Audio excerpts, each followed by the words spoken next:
ರಾಮಾಯಣದಲ್ಲಿ ಕಾಣುವ ಶ್ರೀರಾಮ, ಲಕ್ಷ್ಮಣ ಮತ್ತು ರಾವಣರು ಆದರ್ಶರು ಅಲ್ಲ, ಅವರು ಕ್ರೂರಿಗಳು ಎಂದು ಹೇಳಿಕೆ ನೀಡುವ ಮೂಲಕ ಬಂಡಾಯ ಸಾಹಿತಿ ಕಾಂಗ್ರೆಸ್ ಮುಖಂಡೆ ಬಿಟಿ ಲಲಿತಾ ನಾಯಕ್ ಹೊಸ ವಿವಾದ ಸೃಷ್ಟಿಸಿದ್ದಾರೆ.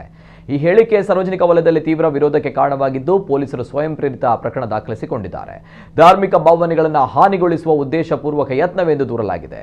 ಇನ್ನು ಲಲಿತಾ ನಾಯಕ್ ಅವರ ವಿರುದ್ಧ ಎಫ್ಐಆರ್ ದಾಖಲಾಗಿದ್ದು ನವೆಂಬರ್ 23ರಂದು ನಡೆದಿದ್ದ ದಾವಣಗೆರೆಯ ಎವಿಕೆ ಕಾಲೇಜ್ ಸಭಾಂಗಣದಲ್ಲಿ ನಡೆದ ವಿಚಾರ ಸಂಕಿರಣದಲ್ಲಿ ಹಲವು ವಿಮರ್ಶಾತ್ಮಕ ವಿಚಾರಗಳು ಚರ್ಚೆಗೆ ಬಂದಿದ್ದವು. ಅದೇ ಸಂದರ್ಭ ಲಲಿತಾ ನಾಯಕ್ ಅವರ ಹೇಳಿಕೆ ನೆರೆದಿದ್ದವರ ಕೆಲವರ ಆಕ್ರೋಶಕ್ಕೆ ಕಾರಣವಾಯಿತು.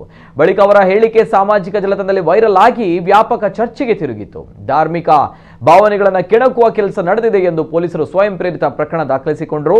ಧಾರ್ಮಿಕ ಭಾವನೆಗಳಿಗೆ ಧಕ್ಕೆ, ಸಾರ್ವಜನಿಕ ಅವಹೇಳನ, ಶಾಂತಿ ಕದಡಲು ಉದ್ದೇಶಪೂರ್ವಕ ಯತ್ನ ಆರೋಪದಡಿ ಕೇಸ್ ದಾಖಲಾಗಿದೆ. ಇನ್ನು ಪ್ರಕರಣ ದಾಖಲಾದ ಬಗ್ಗೆ ಲಲಿತಾ ನಾಯಕ್ ಅವರಿಂದ ಯಾವುದೇ ಪ್ರತಿಕ್ರಿಯೆ ಬಂದಿಲ್ಲ. ಪೊಲೀಸರು ವಿಚಾರಣೆ ನಡೆಸಿ ಕಾರ್ಯಕ್ರಮದ ವಿಡಿಯೋ, ಸಾಕ್ಷಿಗಳ ಹೇಳಿಕೆ ಮತ್ತು ದೂರಿನ ಆಧಾರದ ಮೇಲೆ ಮುಂದಿನ ಕ್ರಮ ಕೈಗೊಳ್ಳಲಿದ್ದಾರೆ.